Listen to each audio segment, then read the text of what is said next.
तरंग प्रिय पार्षद वर्य पूज्यपाद श्री सनातन गोसाई पाद रूप गोसाई पाद श्री गोसाई पादे ग्रंथावली अवलम्बने संकलित शरणागति श्रद्धा ग्रंथे श्रद्धा अंशे आलोचना चलितेছে।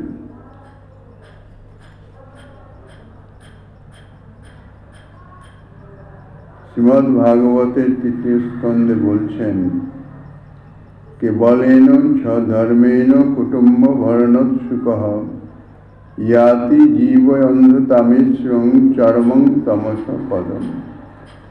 যারা অধার্মিক কেবল অধর্ম দ্বারাই অর্থ সঞ্চয় করে এবং তাহা দ্বারা মাত্র নিজ কুটুম্বদেরই পোষণ করেন, মৃত্যুর পর সে নরকের চরম স্থান অন্ধতামিশ্র নরকে গমন করে।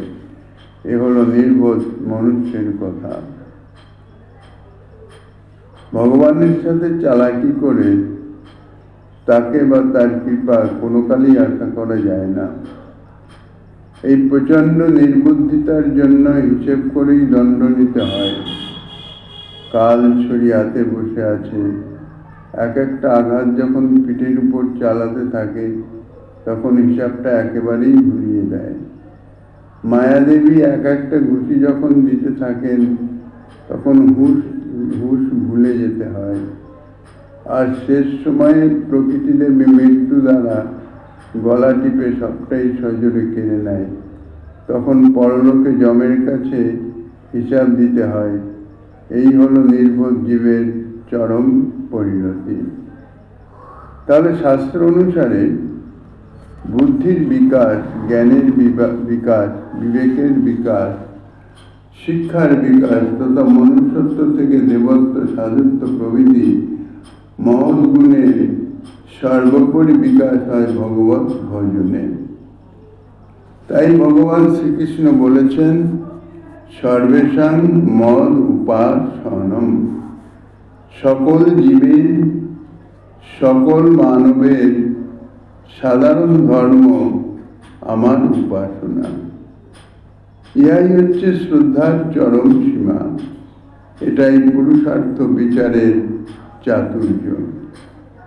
বস্তুতপক্ষে ভগবান স্বয়ং জীবের বা মানুষের শ্রেষ্ঠ বুদ্ধিমত্তার যে হিসেবটা দিলেন এটাই কিন্তু পাকা হিসাব।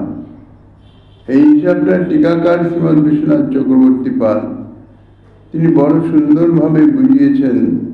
তার মর্মার্থ হচ্ছে এই লোকে অর্থাৎ এই মাইক জগতে যে ব্যক্তি কপর্দক মাত্র দ্বারা সহস্র কপর্দক মূল্যের বস্তু গ্রহণ করতে পারে সে বুদ্ধিমান এবং চতুর বলে কথিত হয়। অর্থাৎ এই জগতের জাগতিক অর্থ সম্পদ ইত্যাদি অতি সহজেই যারা সঞ্চয় করতে পারেন তাহাদেরই বুদ্ধিমান বলা হয় এই জগতের লোকেদের। আর যে মাত্র একটা কপর্দক দ্বারা স্বর্ণমুদ্রা অর্জন করেন তিনি তো অতিশয় বুদ্ধিমান বলে ঘোষিত হন এবং চতুর। আবার সে তার দ্বারা হীরকাদি রত্ন যদি উপার্জন করতে পারে তাহলে সে আরও চতুর এবং বুদ্ধিমান হয়। অর্থাৎ এই জাগতিক জগতের সম্পদ, অর্থ সম্পদ ইত্যাদি যিনি যত সহজে উপার্জন করতে পারেন তাকেই তত বেশি চতুর বলা হয়। কিন্তু জাগতিক যাহা সমস্তই হচ্ছে নাশবান, নশ্বর। এইরূপে যে মাত্র একটা পয়সার দ্বারা চিন্তামণি বা কামধেনু লাভ করতে পারেন তার চতুরতা, বুদ্ধিমত্তা তাহা তো অবর্ণনীয় হয়। এই প্রকার বুদ্ধি, কৌশল প্রভৃতি দ্বারা বুদ্ধির তারতম্য নিরূপিত করা হয়। কিন্তু শ্রী ভগবত ক্ষেত্রে হিসাবটি অন্যরকম। শ্রী ভগবান মনে করেন যে এই ভারতবাসী মানুষ দুর্জাতি হলেও কপর্দক মূল্যহীন কুরূপ জরাদিগ্রস্ত এই নিজ দেহ যদি আমাকে দান করেন তাহলে আমাকেই প্রাপ্ত হন। চতুর্চূড়ামণি আমিও তাহা প্রাপ্ত হয়ে কৌস্তব মুনি প্রভৃতি দ্বারা ভূষিত আমার দেহ তাহাকে দান করি। সুতরাং তাকেই বুদ্ধি চাতুর্যের চরম সীমা বলে আমি মনে করি।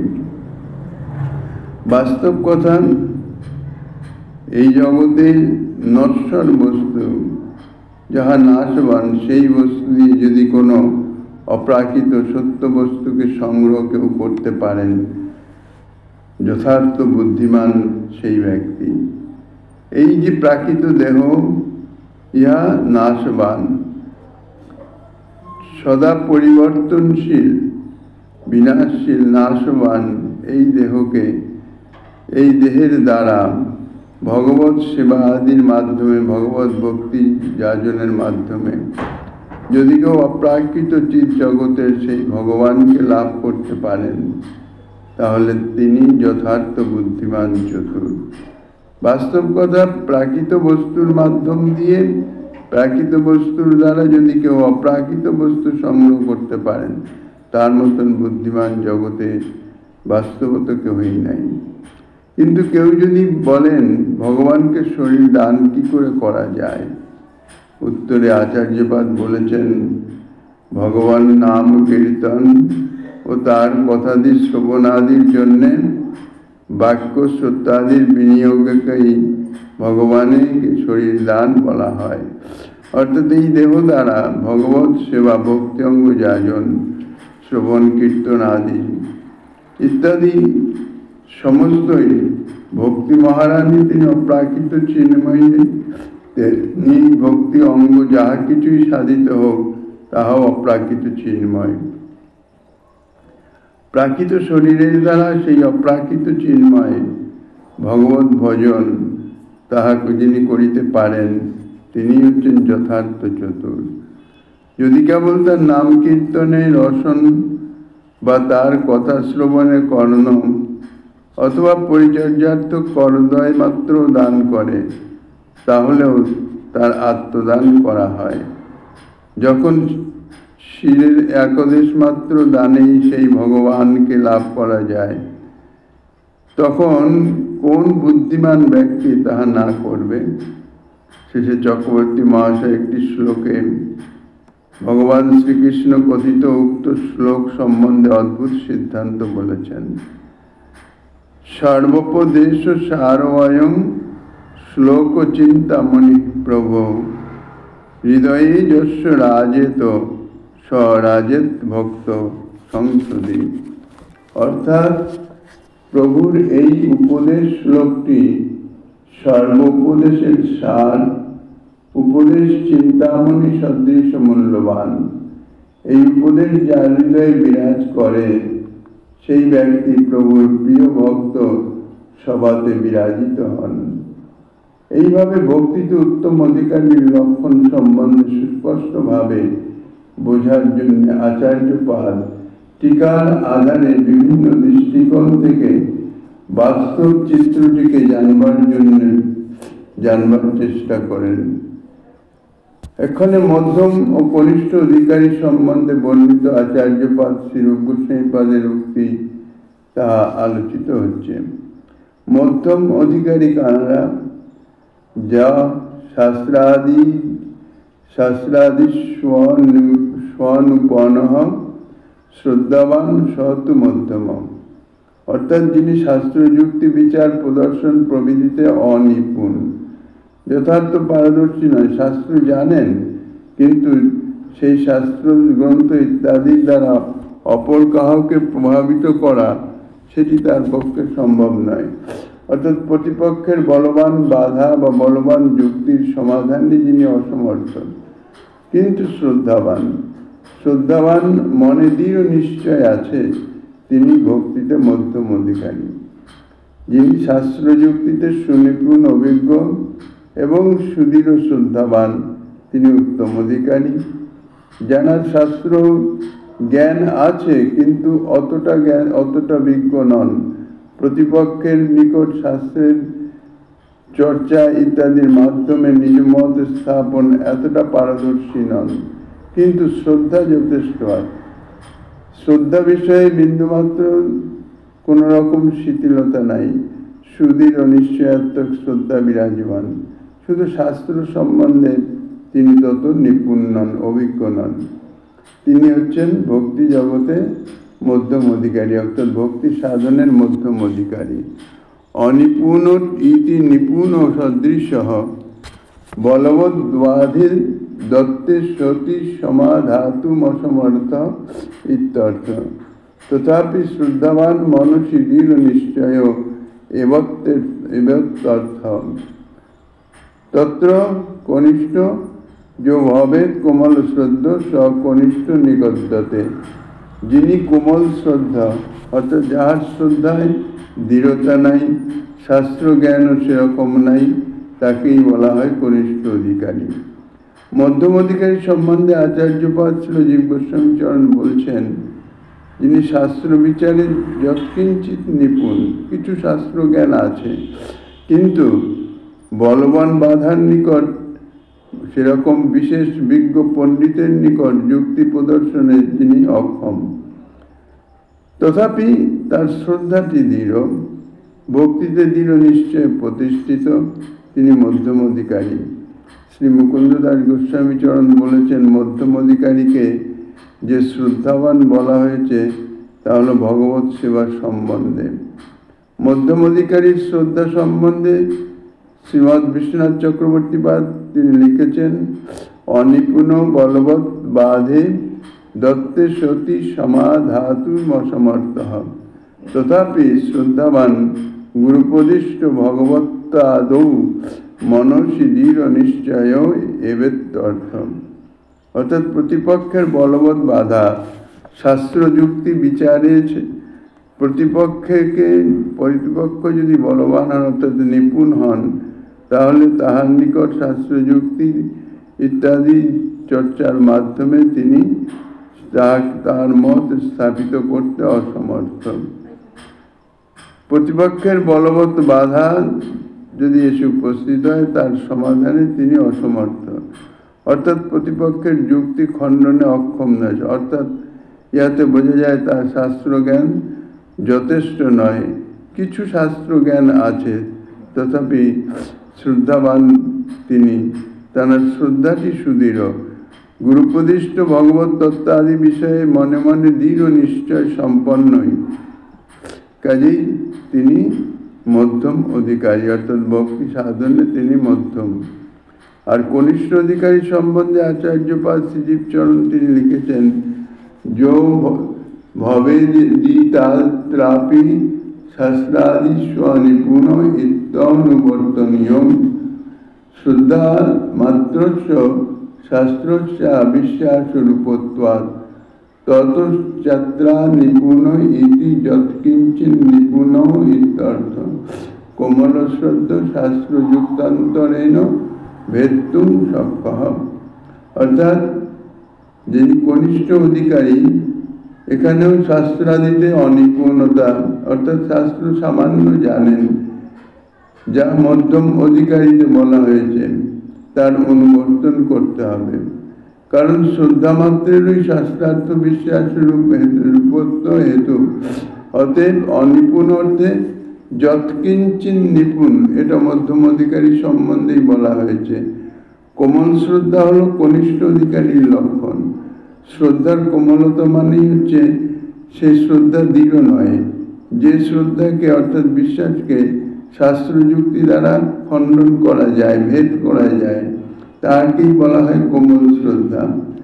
কনিষ্ঠ অধিকারীর শ্রদ্ধা সম্বন্ধে শ্রী মুকুন্দ দাস গোস্বামী চরণ তিনি লিখেছেন, কোমল শ্রদ্ধ ভক্তি মার্গ বিশ্বাসন মার্গান্তর বিশ্বাসে প্রবেষ্টুম শক্যম অনির্বচনীয়স্য ভাগ্যস্য তারতম্য শ্রদ্ধাবতাং তারতম্যম ইতি ভাব। অর্থাৎ কোমল শ্রদ্ধা বলতে ভক্তিমার্গ বিশ্বাস থেকে মার্গান্তর বিশ্বাসে যাকে প্রবিষ্ট করা যায়, অর্থাৎ তিনি যে ভক্তি মার্গের সম্বন্ধে তিনি বিশ্বাসী হয়ে যিনি সেই ভক্তি ধর্ম আচরণ করছেন, তাকে যুক্তিতর্কর দ্বারা ইত্যাদির দ্বারা প্রভাবিত করে তারা সেই ভক্তি ধর্ম ভক্তি মার্গ অর্থাৎ অন্য পথে নিয়ে নেওয়া যায়। অর্থাৎ তারা যে শ্রদ্ধা দৃঢ়তা না থাকায় তিনি যে মার্গে অবস্থান করছেন সেই মার্গ থেকে অন্য মার্গে তাকে প্রভাবিত করে আকর্ষণ করা সম্ভব হয়। শ্রীমৎ বিশ্বনাথ চক্রবর্তী পাদ মহাশয় কোমল শ্রদ্ধা সম্পর্কে লিখেছেন, কোমল শ্রদ্ধ শাস্ত্র যুক্তান্তরেণ ভেত্তুম শক্যঃ ন তু সর্বতা ভিন্ন তথার্থে ভক্তত্বানুপপত্তে বহির্মুখকৃত বলবৎ বাধে সতি ক্ষণমাত্র চিত্তস্য দোলায়মানত্বমেব কোমলত্বম পশ্চাৎ সকৃত বিবেকেন গুরুপদিষ্টার্থমেব নিশ্চিনতি। কোমল শ্রদ্ধা অর্থে শাস্ত্র ও যুক্তি দ্বারা যাকে ভেদ করা যায়, অর্থাৎ শাস্ত্র এবং যুক্তির তর্ক ইত্যাদির মাধ্যমে যাকে প্রভাবিত করা যায়, যার নিজের মতাদর্শের কোনো দৃঢ়তা নাই কিন্তু সম্পূর্ণরূপে নয়, তাহলে ভক্তত্বের অনুপপত্তি হয়ে যায়, অর্থাৎ তার ভক্তত্বই সিদ্ধ হয় না। যেহেতু কনিষ্ঠ ভক্তরূপে তার স্বীকৃতি আছে, কাজে তিনি ভক্ত, এটা ঠিক, ভক্তি অঙ্গ তিনি যাজন করছেন, কিন্তু তাকে প্রভাবিত করা সম্ভব, সেহেতু তার শ্রদ্ধারও অস্তিত্ব আছে, শ্রদ্ধা আছে, কিন্তু অত্যন্ত কোমল, সে শ্রদ্ধার কোনো দৃঢ়তা নাই। যে কোনো অবস্থায় যুক্তি তর্ক ইত্যাদি দ্বারা সে শ্রদ্ধাকে পরিবর্তিত করা যায়। বহির্মুখজন কর্তৃক বাধা উপস্থিত হলে অল্প সময়ের জন্য চিত্তের যে দোলায়মানত্ব অবস্থা হয়, তাই শ্রদ্ধার কোমলত্ব জানতে হবে। পশ্চাৎ নিজকৃত বিবেক দ্বারা গুরুপদিষ্ট বিষয়কে নিশ্চয় করে থাকেন। কোমল শ্রদ্ধা যার, কিছুক্ষণের জন্য হয়তো তার মতকে অর্থাৎ তার বিশ্বাসকে ভঙ্গ করা যায়, কিন্তু সম্পূর্ণরূপে তা করা সম্ভব নয়, তাহলে সে ভক্তই হলেন না। ভজনে যিনি প্রবৃত্ত থাকেন সদা সর্বদা, তিনি হচ্ছেন যথার্থ ভক্ত। আর ভজন কিছুদিন করলেন, তারপর ভজন ছেড়ে দিলেন, ভজনের কোনো নিশ্চয়তা নাই, ক্রম নাই, তিনি তো ভক্ত বলেই গণ্য হবেন না, তার কোমল শ্রদ্ধার ইত্যাদি কোনো প্রশ্নই নাই। অর্থাৎ কোমল শ্রদ্ধা তাদেরই বলাচ্ছে যাদের যে ভক্তি সম্বন্ধে যে গুরুপ্রদিষ্ট পথ, সে সম্বন্ধে অন্যান্য যুক্তি বিপরীত যুক্তি ইত্যাদির দ্বারা কিছুক্ষণের জন্যে, ক্ষণকালের জন্যে তার মনকে বিচলিত করতে সক্ষম হয়। শ্রদ্ধা সম্পর্কিত সিদ্ধান্ত সম্বন্ধে আচার্য পাদত্রয়ের টিকার মধ্যে অনেক গভীর সিদ্ধান্ত এবং তত্ত্ব আমরা জানতে পারি। আচার্যপাদ শ্রীজীব গোস্বামী পাদকৃত শ্রদ্ধা সম্বন্ধে যে সকল বিচার প্রদর্শিত হয়েছে, তাতে প্রথম থেকে শেষ পর্যন্ত প্রত্যেক ক্ষেত্রেই তিনি শাস্ত্রার্থ বিশ্বাসকেই শ্রদ্ধার মূল ভিত্তি ও মূল তত্ত্ব বলে নির্দেশ করেছেন। শাস্ত্র বিচারের দক্ষতা কেবল নয়, তার সাথে বিশ্বাসের দৃঢ়তাই হচ্ছে আসল কথা। শুধুমাত্র শাস্ত্রই বিভিন্ন যুক্তি তর্ক ইত্যাদি দ্বারা নিজের মত স্থাপন করতে সমর্থ, কিন্তু ভক্তি বিষয়ে যদি স্থিরতা দৃঢ়তার সঙ্গে যদি ভক্তি সাধন ভক্তি অঙ্গ সাধন না করা হয়, তাহলে শাস্ত্র বাক্যের নিপুণতায় কোনো কাজ হলো না, সেটি যথার্থ কার্যকরী হয় না। শাস্ত্র বিচারের দক্ষতা অর্থাৎ শাস্ত্র সম্বন্ধে যিনি দক্ষ অভিজ্ঞ, তার যদি বিশ্বাস রহিত হয়, বিশ্বাস যদি ঠিক না থাকে, দৃঢ় না থাকে, তাহলে তার বিশেষ কোনো মূল্যই থাকে না। শাস্ত্র বিশ্বাস রূপত্বই শ্রদ্ধার স্বরূপ, শাস্ত্র বিশ্বাস রূপত্বই শ্রদ্ধার স্বরূপ। শ্রদ্ধার মূল স্বরূপ হচ্ছে শাস্ত্র যাহা বলছেন, শাস্ত্রবাণীতে দৃঢ় বিশ্বাস। সেই হেতু শাস্ত্র বিচারের নিপুণতা সুদৃঢ় বিশ্বাসের উপরেই প্রতিষ্ঠিত হয়।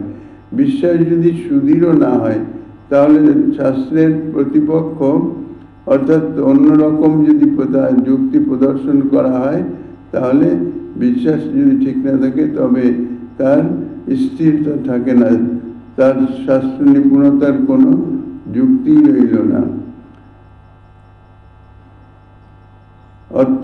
অর্থাৎ শাস্ত্র বিচারের নিপুণতা সুদৃঢ় বিশ্বাসের উপরেই প্রতিষ্ঠিত হলে তবে শ্রদ্ধার মহত্ব হবে।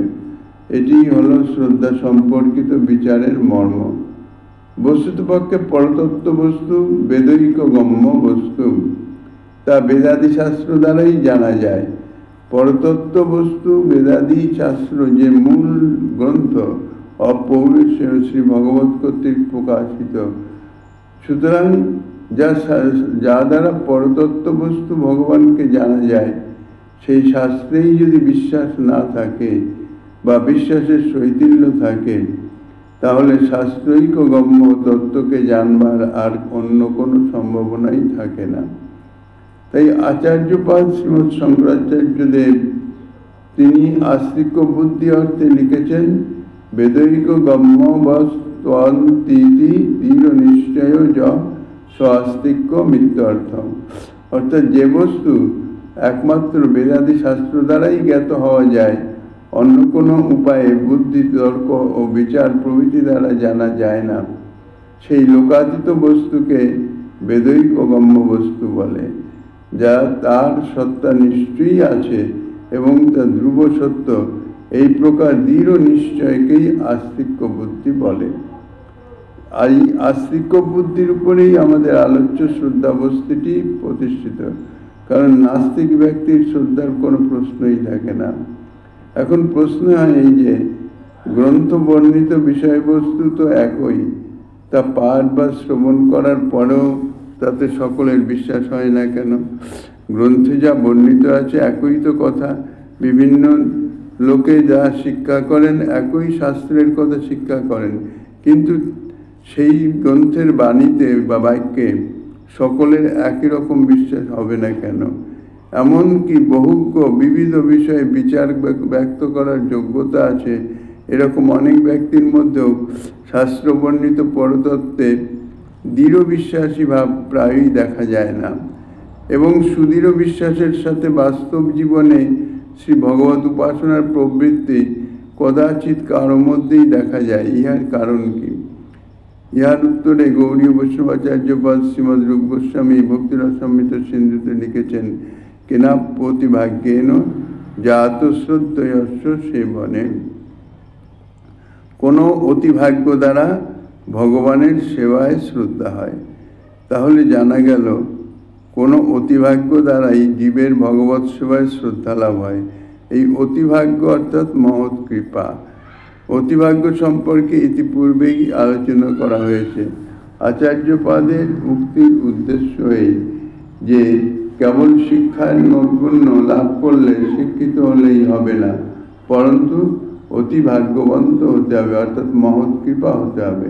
মহতের কৃপা ব্যতীত, মহতের আনুগত্য ব্যতীত মহৎ কৃপা লাভ হয় না, আর মহৎ কৃপা ব্যতীত ভক্তি অঙ্গে যথার্থতা, দৃঢ়তা, শ্রদ্ধা জাতই হয় না। অতিভাগ্য হল ভক্তিতে প্রবৃত্তির একমাত্র কারণ। এখানে শিক্ষার বিশেষ কোনো ভূমিকা নাই।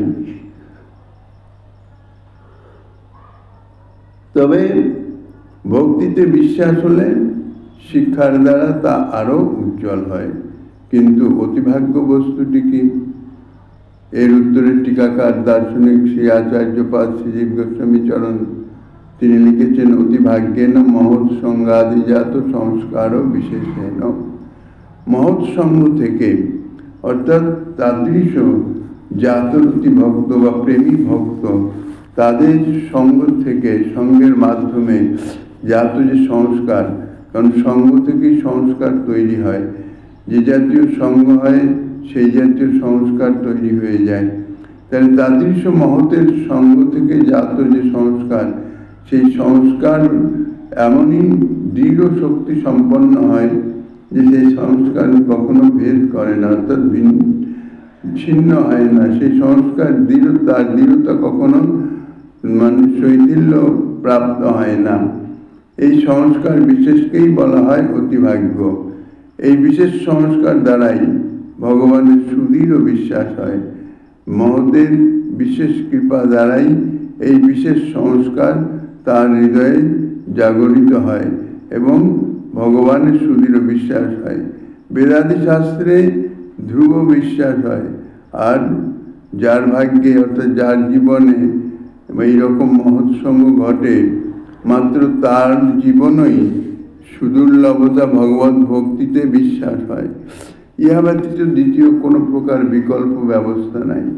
মহৎ কৃপা ব্যতীত, মহৎ সঙ্গ ব্যতীত যেমন মহৎ কৃপা লাভ হয় না, তেমনি মহৎ কৃপা ব্যতীত কখনো ভক্তিতে তার সিদ্ধান্ত অর্থাৎ দৃঢ় বিশ্বাস হয় না।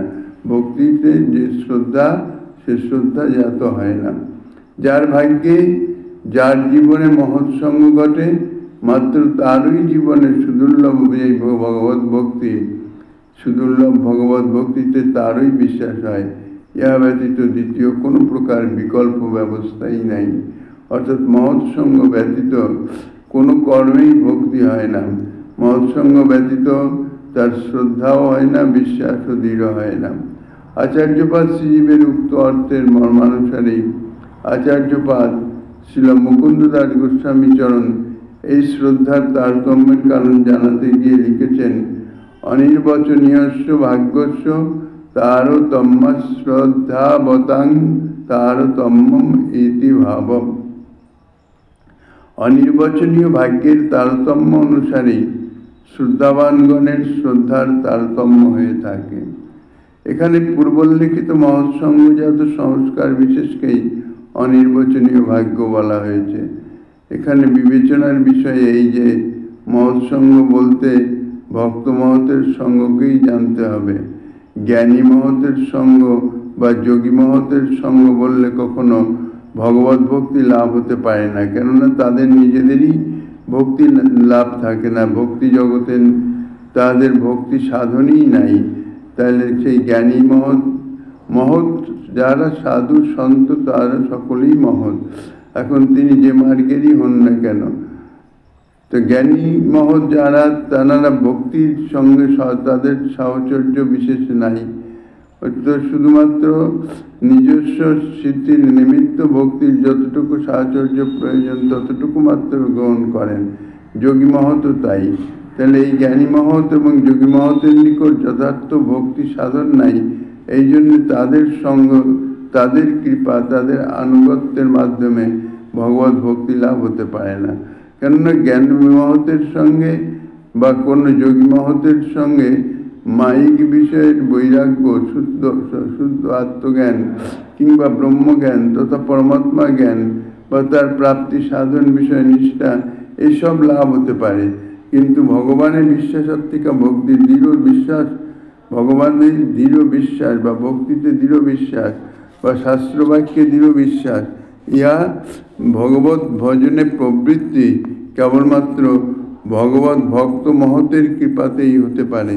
এছাড়া অন্য কোনো দ্বিতীয় উপায় নেই। ভক্ত মহৎ কৃপাতেই ভক্তি লাভ হয়।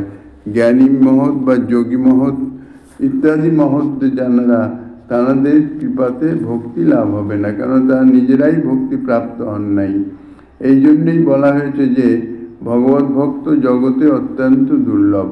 তার স্পষ্ট প্রমাণ পরিষ্কার ভাষায় শ্রীমদ্ ভাগবতে বলেছেন ষষ্ঠ স্কন্ধে, মুক্তানাম অপি সিদ্ধানাং নারায়ণ পরায়ণঃ সুদুর্লভ প্রশান্তাত্মা কোটিস্বপি মহামুনে।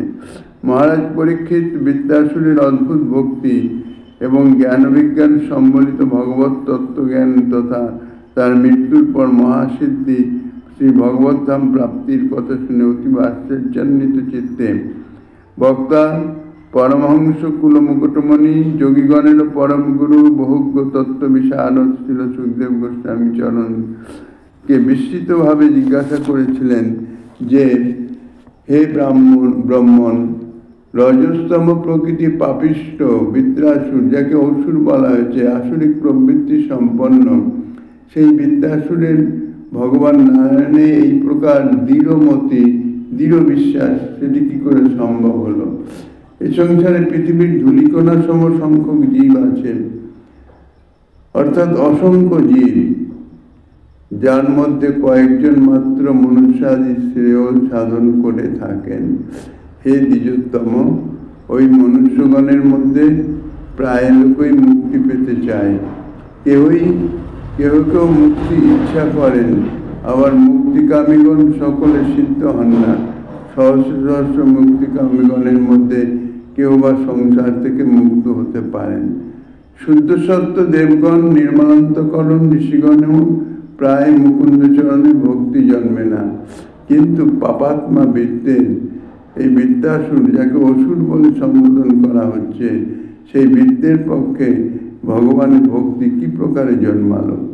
এই মহামুনি কোটি কোটি মুক্ত সিদ্ধগণের মধ্যেও একজন নারায়ণ পরায়ণ ভগবত ভক্ত যখন সুদুর্লভ বলা হয়েছে, তখন এই বিশ্বে অসুর বিদ্যাসুরের কি করে এতাদৃশ ভগবত ভক্তি প্রকাশিত হলো, সে সম্বন্ধে অত্যন্ত আশ্চর্যান্বিত হয়ে প্রশ্ন করেছিলেন। তার দুর্গম সঙ্গমণি টিকায় আচার্যপাদ শ্রীজীবচরণ লিখেছেন, মুক্তানাং প্রাকৃত শৈরস্তত্ত্বেপি তদ অভিমান শূন্যানাম সিদ্ধানাং প্রাপ্ত শালোকাদিনাঞ্চ কোটিস্বপি মধ্যে নারায়ণ সেবা মাত্রাকাঙ্ক্ষী সুদুর্লভ। শ্লোকোক্ত মুক্তগণ অর্থে প্রাকৃত শরীরে অবস্থিত সত্ত্বেও শরীর অভিমান শূন্য হয়েছে যারা, তাদের নির্দেশ করা হয়েছে। আর সিদ্ধগণ অর্থে যারা প্রাকৃত শরীর ত্যাগ করে শালোকাদি মুক্তিধাম প্রাপ্ত হয়েছেন, তাদের সম্বন্ধে বলা হয়েছে। এই প্রকার মুক্ত কোটি কোটি সিদ্ধ কোটি কোটি গণের মধ্যে নারায়ণ সেবা পরায়ণ আকাঙ্ক্ষী ভক্ত জগতে বাস্তবিকই সুদুর্লভ। শ্রীল বিশ্বনাথ চক্রবর্তীপাদ বলেছেন, উক্ত শ্লোকে কথিত মুক্তানাম এবং সিদ্ধানাম এই ষষ্ঠী বিভক্তি পঞ্চমী অর্থেই প্রদত্ত হয়েছে। যেহেতু জ্ঞানী মুক্ত অবস্থায় বা প্রাপ্ত সিদ্ধ অবস্থায় নারায়ণ পরায়ণতার নির্ধারণে অনুপপত্তি হয়, অর্থাৎ প্রমাণ বিরুদ্ধ হয়ে যায়। সুতরাং ষষ্ঠী বিভক্তিতে পঞ্চমী অর্থই সঙ্গত হয়। তাহলে তার অর্থ দাঁড়াবেই, মুক্তগণ ও সিদ্ধগণ হতে নারায়ণ পরায়ণ শ্রেষ্ঠ এবং জগতে সুদুর্লভ। যথা তেষাং মধ্যে নারায়ণ পরায়ণ ইতি নির্ধারণানুপপত্তি ষষ্ঠীয়ং পরমান পঞ্চমর্থ এব ততশ্চ মুক্তেভ্য সিদ্ধেভ্য সকাশাৎ নারায়ণ পরায়ণ শ্রেষ্ঠাৎ সুদুর্লভ। এই শ্লোকের দীর্ঘ টিকায় বিভিন্ন দৃষ্টিকোণ থেকে ব্যাখ্যা করে তিনি জানিয়েছেন যে যারা ভগবানকে মনুষ্য বুদ্ধি করে, তারা জ্ঞান বা যোগের উচ্চতম শিখরে উন্নীত হয়েও পতিত হয়ে যেতে হয় ইত্যাদি প্রকার বহু বিচার প্রদর্শন করা হয়েছে। সার কথা এই যে এই শ্লোকে ভগবত ভক্তের সুদুর্লভতার কথাই স্পষ্টভাবে জানানো হয়েছে। বস্তুতপক্ষে ভগবত সেবা মাত্র আকাঙ্ক্ষীকেই তো প্রকৃত শুদ্ধ ভক্ত বলা হয়। এখানে কোন প্রকার ফিকির ফন্দি ইত্যাদি থাকবে না। কোন সহজ সরল প্রকৃত সত্য যে ভগবত সেবা আকাঙ্ক্ষী যার, যিনি ভগবত সেবা বাসনা নিয়ে বিরাজমান, তিনি হচ্ছেন যথার্থ ভক্ত। অন্য কোনো বাসনার সঙ্গে যদি সম্পর্ক থাকে তাহলে তিনি যথার্থ ভক্ত হলেন না, মিশ্র ভক্ত হয়ে যান। মুক্তিতে যেখানে তুচ্ছ বুদ্ধি আর প্রাকৃত ভোগ্য বস্তুর কথা আছে, মুক্তিকেই তাদৃশ ভক্তগণ অতি তুচ্ছ মনে করেন, সেখানে এই জড়জাগতিক প্রাকৃত সুখভোগ বিষয় তো তাদের আসতেই পারে না। সংসারে আমরা বহু ভক্ত দেখতে পাই, তবে কেন ভগবত ভক্তকে সুদুর্লভ বলা হয়েছে? যথার্থ ভক্ত দেখতে পাই আমরা বটে, কিন্তু এরা যথার্থ ভক্ত নন, এরা ভক্তাভাস মাত্র। ভক্ত সর্বকালেই জগতে বিরল, তা বিচার করলেই আমরা জানতে পারবো। কত কত কামনা, কত প্রকার মতলব, বিবিধ হেতু নিয়ে মানুষ ভগবানকে ভক্তি করিতেছে। ভগবানের ভক্তি করলেই বা ভক্তি অঙ্গ যাজন করলেই সে ভক্ত হয় না। ভগবত সেবামাত্র আকাঙ্ক্ষা, আর কিছু থাকবে না। এইরকম ভক্ত বাস্তবিক সর্বকালেই সুদুর্লভ। কৃষ্ণ সুকৈক তাৎপর্যময়ী সেবা বাসনা সম্বলিত যে সমস্ত ভক্ত, যাদের নিজেদের সম্বন্ধে কোনো রকম প্রত্যাশা নাই, কোনো রকম প্রাপ্তির কোনো প্রশ্নই নাই, শুধুমাত্র শ্রীকৃষ্ণ সুখের নিমিত্তই তাহারা শ্রীকৃষ্ণ সেবায় রত থাকেন এবং দিবানিশি সেই ভাবনাতেই থাকেন, সেই জাতীয় তাঁরাই হচ্ছেন যথার্থ ভক্ত। আর সেই জাতীয় ভক্ত সত্যিই জগতে দুর্লভ, এতে বিন্দুমাত্র সংশয়ের অবকাশ নেই। এখানে বিবেচনার বিষয় এই যে মহারাজ পরীক্ষিতের প্রশ্নের উত্তরের মধ্যেই নিহিত আছে ভক্তিতে প্রবৃত্ত হওয়ার মূল কারণটি, যাকে গৌরী বৈষ্ণবাচার্য পাদগণ অতিভাগ্য বা অনির্বাচনীয় ভাগ্য সংজ্ঞা দিয়েছেন। বৃত্তাসুরের কি প্রকারে কি করে ভগবানের সুদৃঢ় ভক্তি হয়েছিল? মহারাজ পরীক্ষিতের এই প্রশ্নের উত্তরে আচার্য কুলভূষণ ছিল সুখদেব গোস্বামী পাদ, তিনি এই সাধুসঙ্গের কথাই বলেছেন। সাধুসঙ্গের মাধ্যমেই যথার্থ সেই বুদ্ধিটি নির্মল হয় এবং শ্রদ্ধা জাত হয়। উক্ত বৃত্তাসুরের পূর্বজন্মে চিত্রকেতু নামক এক ধার্মিক রাজা ছিলেন। সেই জন্মে তিনি মহর্ষি শ্রী অঙ্গিরা এবং দেবর্ষিপাদ শ্রী নারদের সঙ্গ প্রাপ্ত হয়েছিলেন এবং তাহাদের সঙ্গের প্রভাবেই, তাহাদের কৃপাতেই সেই জন্মেই ভগবানের দৃঢ় ভক্তি তিনি লাভ করেন। স্বর্গে বিদ্যাধরগণের অধিপতি হয়ে সিদ্ধি লাভ করেছিলেন। পরবর্তীতে দেবী উমার শাপে অসুরত্ব লাভ করে বৃত্তাসুর নামে বিখ্যাত হয়েছিলেন। ইন্দ্রের সাথে মহাযুদ্ধে নিহত হয়ে বৃত্তাসুর দেহত্যাগের পরক্ষণেই ভগবত ধামে গমন করেন। একথা ভাগবত ষষ্ঠ স্কন্ধে বৃত্তাসুরের কাহিনীতে বর্ণনা আছে। 3টি অধ্যায়ে মহারাজ চিত্রকেতুর বিস্তৃত উপাখ্যান ছিল সুখদেব গোস্বামী বর্ণনা করেছেন। এই প্রসঙ্গে আমরা উত্থাপন করছি আচার্যপাদগণের বর্ণিত এই ভাগ্যটি কি, তারই সার নিষ্কাশন করতে এখানে পরিষ্কারভাবে জানানো হয়েছে যে সত্যপ্রধান দেবগণ, নির্মল অন্তঃকরণ ঋষিগণ, দেহাভিমান শূন্য জীবনমুক্তগণ এবং প্রাপ্ত মুক্ত কোটি কোটি মধ্যেও যথার্থ ভগবত ভক্তি তাদের মধ্যে দেখা যায় না। এই জন্য ভগবত ভক্ত সুদুর্লভ। অথচ তমপ্রধান শরীর অসুর দেহে বৃত্তের কেমন করে সেই দুর্লভতা লাভ হয়েছিল? এর উত্তরটি 2টি কথায় হলো সাধু সঙ্গের প্রভাবে।